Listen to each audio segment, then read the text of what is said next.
నన్ను తీసుకెళ్ళారు. అక్కడే సుబేదార్పేటలోనే సంఘానికి సమీపంలో అద్దె ఇంట్లో దిగారు. తీసుకెళ్ళినప్పుడు నేను వారికి వందనాలు అనుకోవాలని 2 చేతులు జోడించి వందనాలు అనుకోవాలని చెప్పాను. అప్పుడు నన్ను దగ్గర తీసుకున్నారు. మా నాన్నగారు అన్నారు, అంకుల్ గారు నాయన, బావ అక్క వీళ్ళిద్దరూ మనకు బంధువులు అని చెప్పారు. అప్పటి నుంచి ఆ సమయంలో కేజీఎమ్మ నెలలు పెట్టారు. ఆయన కేజీఎమ్మ తీసుకొని నేను వచ్చాను మొదటి మీద. అప్పటి నుంచి మరి వారితో సేవానుబంధం ఉన్నది. వారు సుబేదార్పేటలో 76 వరకు సంఘంలో ఉన్నారు. ఆ తర్వాత నేను క్లుప్తంగా చెప్తున్నాను. ఆ తర్వాత 76లో హెర్మోన్ ప్రార్థనా మందిరం వెలసింది. అప్పుడు అక్కడికి సంఘ పెద్దగా మరి అక్క తర్వాత పిల్లలతో వచ్చి అక్కడే కాపురం ఉన్నారు. సంఘ పెద్దగా 76వ సంవత్సరం నుంచి 1996వ సంవత్సరం వరకు సేవకులుగా సంఘ పెద్దగా అక్కడ విధులు నిర్వహించారు. ఆ తర్వాత 1997వ సంవత్సరం నుంచి 2017వ సంవత్సరం వరకు 18 ఏళ్ల పాటు సంపూర్ణ సంఘ కాపరిగా వారు పాస్టర్ గారుగా సేవలు అందించారు. అందుకని దేవునికి స్తుతులు చెల్లిస్తున్నాం. తర్వాత 2017 సంవత్సరం నుంచి ప్రభు దగ్గరికి వెళ్ళిపోయే వరకు కూడా రామరెడ్డిపేటలో ఉన్నటువంటి క్రైస్తవ ప్రార్థనా మందిరంలో సంఘ కాపరిగా సంపూర్ణంగా విధులు నిర్వహిస్తూ ప్రభు పాత్రకు వెళ్ళిపోయారు. వారితో దాదాపు 16 సంవత్సరాల వీధి సువార్త సేవానుబంధం నాకున్నది. 80వ సంవత్సరం నుండి 1996వ సంవత్సరం వరకు ప్రతి నెల చివరి 2 దినాలు వీధుల్లోకి వెళ్ళేవాళ్ళం. ఏ నెల మిస్ కాలేదు. 16 సంవత్సరాల పాటు వీధి సువార్త జరిగించాం. ఆ వీధి సువార్తలో 100 మంది సేవకులను వారే నడిపించేవారు. నాయకుడు 100 మంది సేవకులకు ఎవరు ఇక్కడ ఏ సెంటర్లో మాట్లాడాలో సువార్త, ఎవరు ఏ విధంగా ఉండాలో, ఎవరు ఏ విధంగా మలుసుకోవాలో అవన్నీ కూడా నాయకులుగా వారే చూసుకునేటువంటి వారు. వారు ఎటువంటి వారంటే చాలా మంచి క్రమశిక్షణ కలిగినటువంటి వారు. 33 సంవత్సరాల క్రితం జరిగిన ఒక సంభవం చెప్తాను. ఎందుకంటే ఇప్పుడు ఒక దైవజనుడే వాక్యం చెప్పారు, దేవుని స్తోత్రాలు. 33 సంవత్సరాల క్రితం జరిగిన సంభవం చెప్తాను. అప్పుడు నాకు 30 సంవత్సరాలు, బహుశా వారికి 50 సంవత్సరాలు ఉంటాయి. అబ్రహాం గారికి 50 సంవత్సరాలు ఉంటాయి. ఒక గ్రామసీమకు వెళ్ళాం, గుచ్చి దగ్గర. ఉదయం ఒక సేవకుడిని పంపించాం వాక్యం చెప్పడానికి. ఆయన చెప్పేసి అక్కడే ఉన్నాడు. ఆయన కూడా 50 సంవత్సరాలే. సాయంత్రం మేమిద్దరం వెళ్ళాం మీటింగ్ పెట్టడానికి, వాక్యం చెప్పడానికి. మేమిద్దరం అంత దూరంలో ఉండగా ఆ సేవకుడు ఆ సంఘంలో ఉన్నటువంటి సేవకుడైన భార్య మీద భుజం మీద చేయి వేసి మాట్లాడుతున్నాడు. జాగ్రత్తగా వినండి.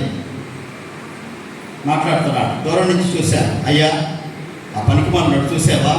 వాడు సేవకుడై ఉండి సేవకుని భార్య మీద భుజం మీద చేయి వేసి మాట్లాడుతున్నాడు వాడు అన్నాడు.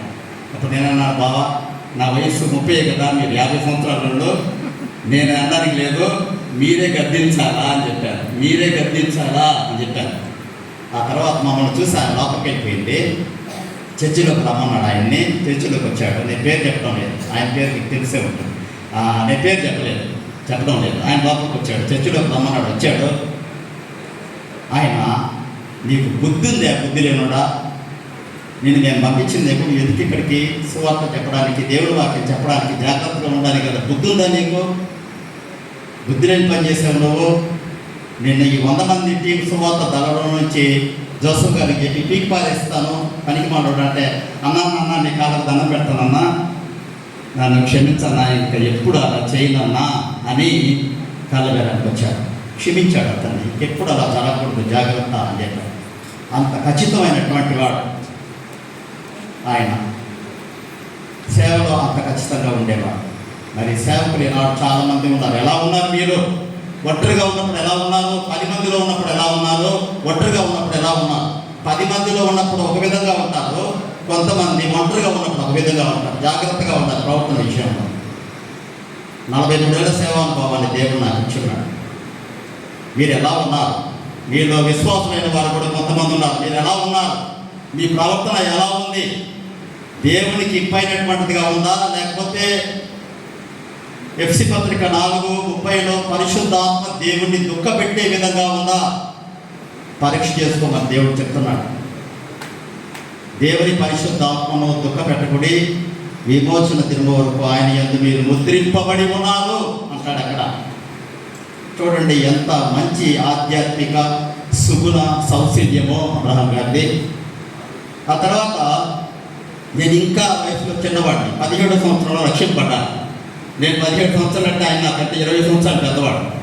ఒక ఇంటికి వెళ్ళాను. అది ఒక పోలీస్ ఆయన ములపెట్టలోనే, అన్న నా భార్యలోకి దురాత్మ వచ్చి, ఒరే నిన్ను చంపేస్తానరా, నేను అలా చేస్తానరా, ఇలా చేస్తానరా, నిన్ను నిప్పుల్లో దోస్తానరా, నేను బావిలో దోస్తానరా అని రకరకాలుగా నన్ను బాధ పెడతా ఉంది. ఏం చేయాలో అర్థం కావడం లేదు, మీరు వచ్చి ప్రార్థన చేయండి అని అడిగాను. అప్పుడు నేను మరి అబ్రహాం పాస్టర్ గారు, ఆ తర్వాత సైమన్ అంకులు, సుందరయ్య అంకులు అందుబాటులో ఉన్నాం. సరే మేమందరం వెళ్ళాను. వెళ్ళిన తర్వాత తలుపు తట్టా, తలుపు తీసింది. ఆ సహోదరి ఉదరాత్మ పట్టిన ఆమె ఒక్కసారి బోళ్ళ గభీమని ఎవరి పాదాల మీద పడిందంటే దైవజనుడు అబ్రహాం గారి పాదాల మీద కరెక్ట్గా పడింది. మేమందరం 100 మంది ఉన్నాం. పడి ఆమెను విలవల్లాడించి నేను వెళ్ళిపోతాను అని చెప్పేసి వెళ్ళిపోయింది. దాని అర్థం ఏంటో తెలుసా మీకు? తెలుసా? దైవజనులైన అబ్రహాం గారు గొప్ప ప్రార్థనాపరుడు. ప్రార్థన ఎక్కువగా చేసేవారు. మీరు ప్రార్థన చేస్తున్నారా? Do you have the power of prayer in your life? ప్రార్థన ఉందా? ప్రార్థన జీవితంలో కొనసాగుతున్నారా? నమ్మకంగా ప్రార్థన చేస్తున్నారా? ప్రార్థన శక్తితో ముందుకు సాగుతున్నారా? ప్రార్థన చేయకపోతే శక్తి ఉండదు. అందుకే దేవుని వాక్యాన్ని మనం గమనిస్తే ప్రార్థన ప్రధానమైనటువంటి కీలకమైన శ్వాస. The vital breath of a believer is prayer. ప్రార్థన ప్రధానమైనటువంటి శ్వాస క్రైస్తవ జీవితంలో. ఉదయకాలం ప్రార్థన చేసావా? ఎక్సెప్ట్ చేసావు? 5 నిమిషాలైనా 10 నిమిషాలైనా విశ్వాసంగా వచ్చే ప్రార్థన చేశావు. మార్టిన్ లూథర్ ఏమన్నాడు? నేను 3 గంటలు ప్రార్థన చేయకపోతే రోజుకు శోధనలు నన్ను జయిస్తాయి